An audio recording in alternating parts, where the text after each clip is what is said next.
Hi friends and families, welcome to free baking class by Elfin.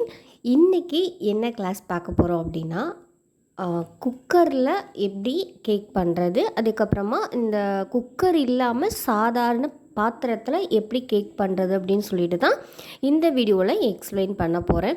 ஏன்னா நான் போடுற வீடியோஸ்லலாம் mostly ஓவனில் back பண்ணுற மாதிரி தான் இருக்கும். அப்போ நிறைய பேர் கேட்குறது என்னென்னா, என்கிட்ட ஓடிஜி இல்லை, நான் எதில் குக்கரில் பண்ணலாமா, பிரியாணி பாத்திரத்தில் பண்ணலாமா நிறைய பேர் கேட்டுகிட்டே இருக்கீங்க. ஏன்னா ஃபஸ்ட்டு ஸ்டார்ட் பண்ணும்போது நானுமே குக்கரில் தான் பண்ணினேன். அதில் நான் என்னென்ன மிஸ்டேக் பண்ணனால என்னென்ன தவறு வந்துச்சு, அதை எப்படி நான் சரி பண்ணி நான் கேக் பேக் பண்ணி சேல் பண்ணேன் அப்படிங்கிறத தான் உங்களுக்கு இன்றைக்கி ஒரு கிளாஸாக எடுக்க போகிறேன். அதாவது குக்கரில் எப்படி பண்ணலாம் அப்படின்னு சொல்லிட்டு வீடியோவை ஸ்கிப் பண்ணாமல் பாருங்கள். நீங்கள் ஃப்ரீயாகவே பேக்கிங் கற்றுக்கணுமா, இல்லை பேக்கிங் கற்றுக்க ஆர்வமாக இருந்தும் பக்கத்தில் கிளாஸஸ் இல்லையா, ஜஸ்ட்டு எங்கள் சேனலை சப்ஸ்கிரைப் மட்டும் பண்ணி ஜாயின் பண்ணிக்கோங்க. நீங்கள் ஃப்ரீயாகவே பேக்கிங் கற்றுக்க நாங்கள் உங்களுக்கு ஃப்ரீ பேக்கிங் கிளாஸ் ப்ரொவைட் பண்ணுறோம். எங்களுடைய சேனல் உங்களுக்கு பிடிச்சிருந்துச்சுன்னா லைக் பண்ணுங்கள், ஷேர் பண்ணுங்கள், கமெண்ட் பண்ணுங்கள், சப்ஸ்கிரைப் பண்ணுங்கள். Thank you for all. வாங்க கிளாஸில் பார்க்கலாம்.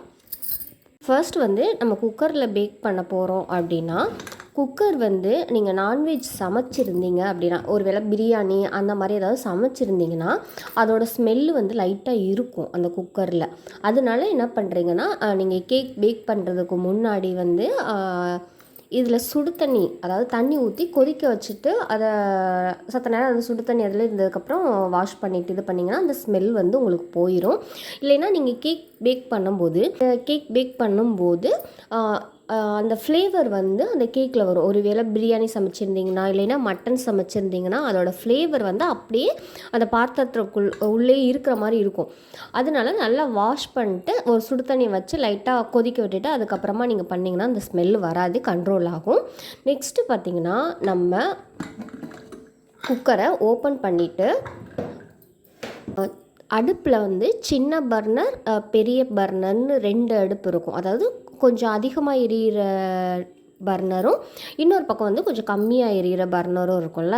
அதில் கம்மியாக எரியிற பர்னரில் நம்ம குக்கரை வச்சுக்கலாம். குக்கரை வச்சுட்டு ஹை ஃப்ளேம், அதாவது ஃபுல்லாக எரிய விடாமல் சிம்மில் வச்சுக்கோங்க. சிம்மில் வச்சுட்டு ப்ரீஹீட் ஆன் பண்ணுங்கள். நிறைய பேர் என்ன கேட்பாங்கன்னா, சடனாக நான் ப்ரீஹீட் ஒரு 10 நிமிஷத்துக்கு முன்னாடி போடலை, நான் டக்குன்னு ஹை ஃப்ளேமில் வச்சுட்டு அதுக்கப்புறமா நான் பேட்டரை உள்ளே வச்சுட்டு அதுக்கப்புறமா நான் சிம்மில் வச்சுக்கிறேன் அப்படின்னு கேட்பாங்க. அப்படி வைக்கும்போது அந்த ஹை ஃப்ளேமில் ஒரு எப்படி சொல்கிறது, அதிக தீ உண்டாகி இதுக்குள்ளே அனல் ரொம்ப இருக்கும். அந்த அனலை நீங்கள் உடனே அந்த கேக் பேட்டர் உள்ள டின்னை உள்ளே வச்ச உடனே அந்த கேக் அடியிலையும் சரி, சுற்றிலையும் சரி, மேலே பாட்டம் டாப்லையும் சரி, அது அப்படியே லைட்டாக அந்த ப்ரௌன் கலர் வந்துடும். ஓகேவா? அந்த ப்ரௌன் கலர் வராமல் இருக்கணும். நம்மளுக்கு அப்போ ப்ரௌன் கலர் வந்துச்சுன்னா நம்ம கேக்கை ஸ்லைஸ் பண்ணி அந்த ப்ரௌன் கலர்லாம் தனியாக ரிமூவ் பண்ணி எடுப்போம். அப்போ கேக்கோட வெயிட் கம்மியாயிரும். ஓகேவா? அதனால குறைவான தீயில் நம்ம சொல்கிற மெஷர்மெண்ட் படி நீங்கள் பண்ணிங்கன்னா கேக் கலர் மாறாமல் லைட்டான ப்ரௌன் கலரில் இருக்கும். அப்படி பண்ணுறதுக்காக தான் நம்ம சிம்மிலே வச்சு ப்ரீஹீட் பண்ணுங்க அப்படின்னு சொல்கிறோம். இப்போ சிம்மிலே வச்சு ப்ரீஹீட் பண்ணுறதுக்கு முன்னாடி இந்த பாத்திரத்தில் ப்ரீஹீட் ஆன் பண்ணுவோம்ல, ஆன் பண்ணிவிட்டு லைட்டாக சூடு பட்டு இந்த இதில் தண்ணி இருக்கும்ல, அந்த தண்ணிலாம் இல்லாத மாதிரி, ஈரப்பதம் இருக்கக்கூடாது. ஈரப்பதம் இல்லாத போது தான் நம்ம சால்ட்டு சேர்க்கணும். நைஸ் உப்பை நான் இதில் சேர்த்துக்கிறேன். ஓகேவா? எல்லா இடத்துலையும் ஈவனாக நைஸ் உப்பு இருக்கிற மாதிரி நம்ம ஸ்ப்ரெட் பண்ணிக்கணும். இப்போ இந்த குக்கரோட சென்ட்ரு இருக்குல்ல, இந்த சென்டரில் நான் ஒரு ஸ்டாண்டு மாதிரி வச்சுக்கோங்க, ஏதாவது ஒன்று. அதாவது உங்களுக்கு டிஃபன் பாக்ஸ் மூடி இருந்தால் கூட அதில் வச்சுக்கலாம். இல்லைன்னா ஒரு கிண்ணம், அந்த கிண்ணம் கொஞ்சம் உயரமாக இருக்கிற மாதிரி, அதாவது இந்த கீழே இருக்க உப்பும் நம்ம வைக்க போகிற டின்னும் ஒட்டக்கூடாது. அதில் இருக்க அனல் தான் இந்த டின்னு மேலே படமே தவிர்த்துட்டு அந்த உப்பு இதில் ஒட்டக்கூடாது. அதுக்காக மட்டும்தான் இந்த ஸ்டாண்டு மாதிரி ஒன்று வைக்கிறோம்.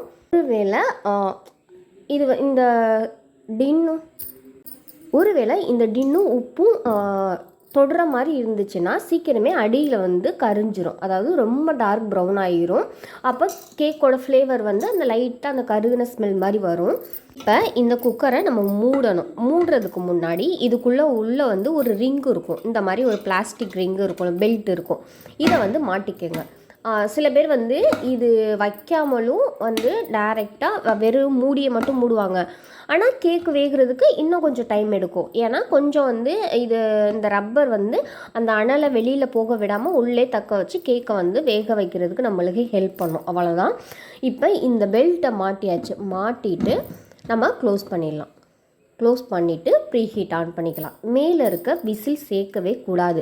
அப்புறம் இந்த விசிலுக்குள்ளே ஏதாவது நீங்கள் ஆல்ரெடி சமைச்ச போது சோறோ இல்லை பருப்போ இல்லை ஒரு கருவேப்பிலையோட குச்சியோ ஏதாவது மாட்டியிருக்கான்னு உள்ளே ஒரு டூத்பிக் வச்சு செக் பண்ணி பார்த்துக்கோங்க. ஒருவேளை உள்ளே அடைச்சிருந்துச்சுன்னா அந்த எப்படி சொல்கிறது, அந்த அனல் வந்து அந்த சூடு வந்து வெளியில் போக முடியாமல் குக்கர் வந்து வெடிக்கிறதுக்கு வாய்ப்பு இருக்குது. ஸோ இதுக்குள்ளே ஏதாவது அடைச்சிருக்கான்னு கன்ஃபார்மாக செக் பண்ணிக்கோங்க. செக் பண்ணிவிட்டு இந்த விசில் வந்து போட தேவையில்லை. போடாமல் 10 நிமிஷம் வந்து ப்ரீஹீட் ஆன் பண்ணிவிட்டு நீங்கள் பேட்டரை ரெடி பண்ண ஆரம்பிச்சுங்க. ஏன்னா பேட்டரை ரெடி பண்ணிவிட்டு பேட்டரை அப்படி சத நேரம் வச்சுட்டு அதுக்கப்புறம் ப்ரீஹீட் ஆன் பண்ணிங்கன்னா பேட்டருக்குள்ளே இருக்கிற அதாவது அந்த மைதா மாவு முட்டையெல்லாம் கலந்து வச்சுருப்போம்ல, அதுலேருந்து ஏர் பப்புள்ஸ் வந்து உள்ளே இருந்து மேலே அப்படியே எலும்பி ஒரு முட்டையாக ஆகினாங்கன்னா இருக்கும். அப்போ வந்து பேட்டர் வந்து கொஞ்சம் லூஸ் ஆக ஆரம்பிக்கும், தண்ணியாக ஆரம்பிக்கும். அப்புறமாட்டி பார்த்திங்கன்னா கேக் வந்து அவ்வளோக்கா நம்மளுக்கு ஹைட்டு கிடைக்காது. ஏன்னா அந்த முட்டையோட பப்புள்ஸ் தான் வந்து நம்மளை கேக்கை வந்து ஹைட்டாக்கி ப்ளஃபியாக கொடுக்கும். நம்ம நேரம் ஆக ஆக அது வந்து அப்படியே டவுன் ஆகிட்டே இருக்கும். அதனால அந்த மிஸ்டேக்கை பண்ணாதீங்க. எப்போதுமே ப்ரீஹீட் ஆன் பண்ணிவிட்டு அதுக்கப்புறமா நீங்கள் வந்து பேட்டரை ரெடி பண்ணுங்கள். 10 நிமிஷம் ஆச்சு. 10 நிமிஷம் ஆனதுக்கப்புறமா நீங்கள் இந்த குக்கரை ஓப்பன் பண்ணிவிட்டு உள்ளே பார்த்தா நல்லா அனல் இருக்கும். அனல் வந்து இந்த கையில் தான் டக்குன்னு வச்சிட்டிங்கன்னா நல்லா சுற்றும். அதனால் கொஞ்சம் கவனமாக இருங்க. இப்போ இதுக்குள்ளே நம்ம வந்து பேட்டர் ரெடி பண்ணி வச்சுருக்கோம். இந்த பேட்டரை வந்து உள்ளே வந்து இப்படி கவனமாக வச்சுடுங்க.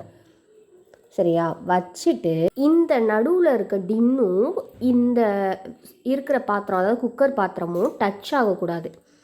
அதுக்கும் இதுக்கும் கொஞ்சம் வந்து இடைவெளி இருக்கணும். ஏன் இடைவெளி இருக்கணும்னா, இது வந்து ஹீட்டாக இருக்கும் குக்கரு. இந்த பாத்திரம் வந்து அந்த ஹீட்டு கூட இப்படி ஒட்டுச்சுன்னா இந்த இடத்துல மட்டும் நல்லா ப்ரௌன் ஆயிரும். இந்த இடத்துலலாம் கொஞ்சம் வேகாத மாதிரி இருக்கும். ஏன்னா இந்த பக்கத்துலேருந்து இந்த கேக்குக்கு அனல் கம்மியாக வரும், இந்த பக்கம் அதிகமாக வரும்.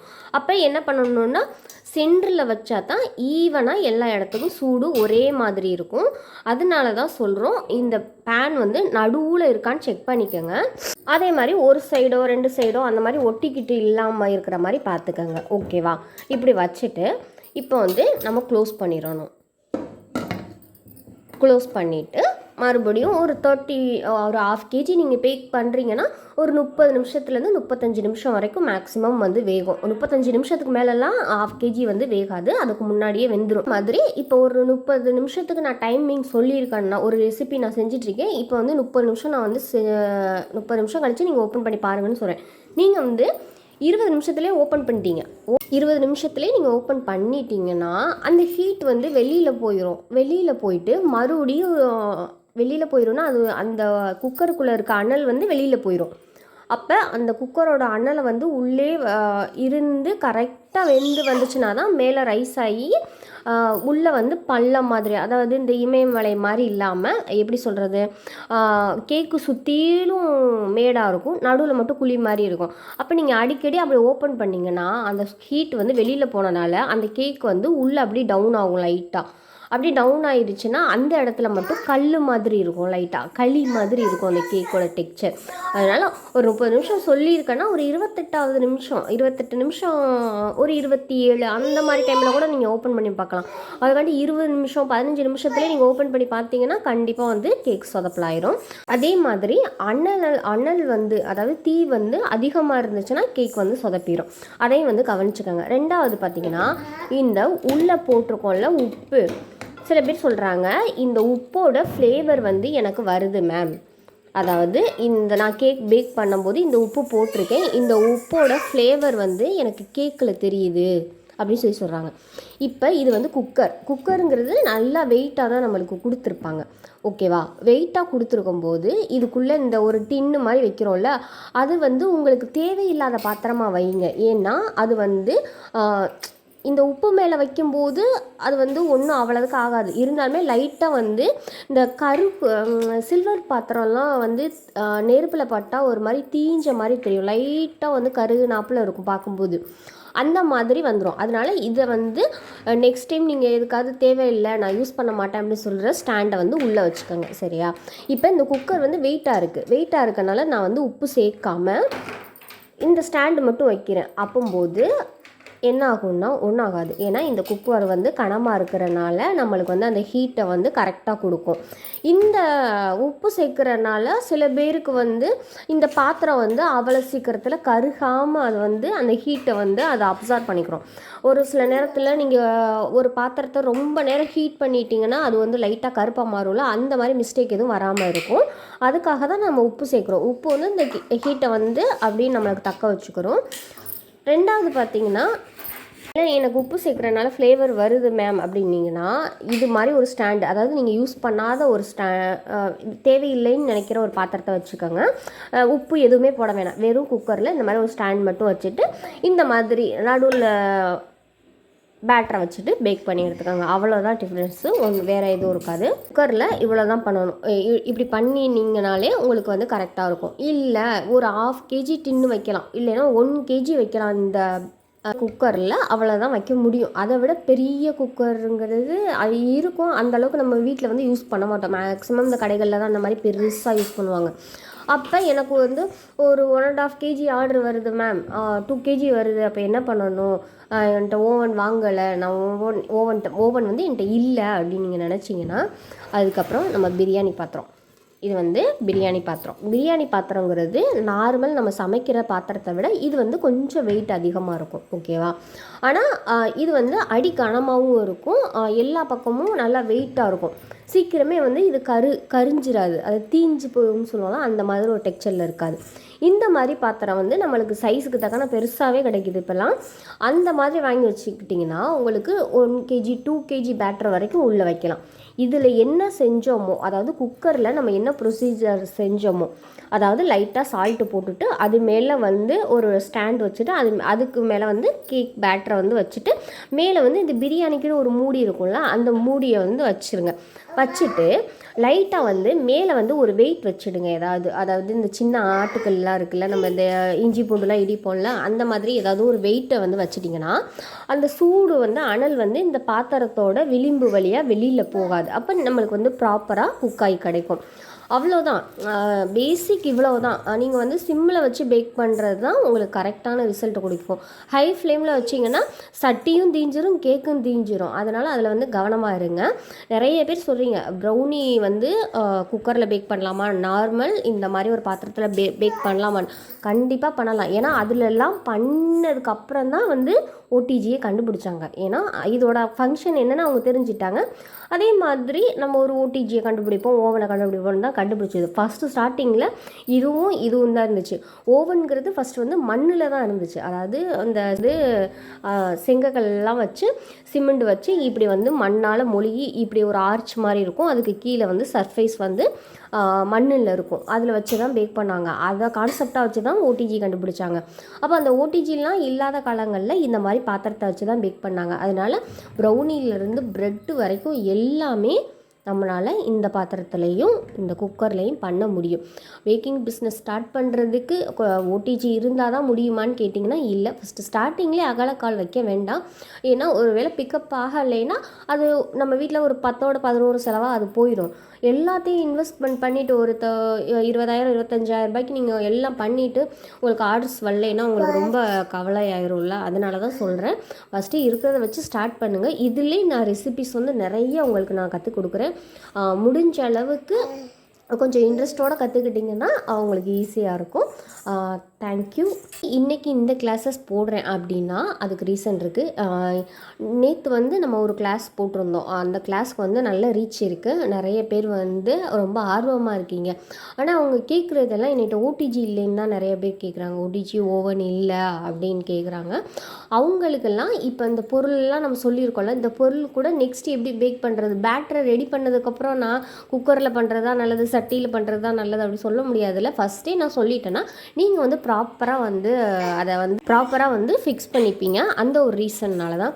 அதே மாதிரி இதில் யூஸ் பண்ணுற உப்பு இருக்குல்ல, இந்த உப்பை வந்து நீங்கள் திரும்ப திரும்ப யூஸ் பண்ணிக்கலாம். அதாவது இந்த உப்பை வந்து கேக் பண்ணிவிட்டு அதுக்கப்புறமா அந்த உப்பை எடுத்துகிட்டு இதே மாதிரி ஒரு பாக்ஸில் போட்டு வச்சுட்டு மறுபடியும் நீங்கள் கேக் பண்ணும்போது அந்த உப்பையே நீங்கள் வந்து யூஸ் பண்ணிக்கலாம். ஆனால் ஈரமாக இருக்கும்போது எக்காரணத்தை கொண்டு உப்பு சேர்க்கக்கூடாது. இந்த சட்டியில் வந்து ஈரம் இல்லாமல் இருக்கும்போது தான் உப்பு சேர்க்கணும்.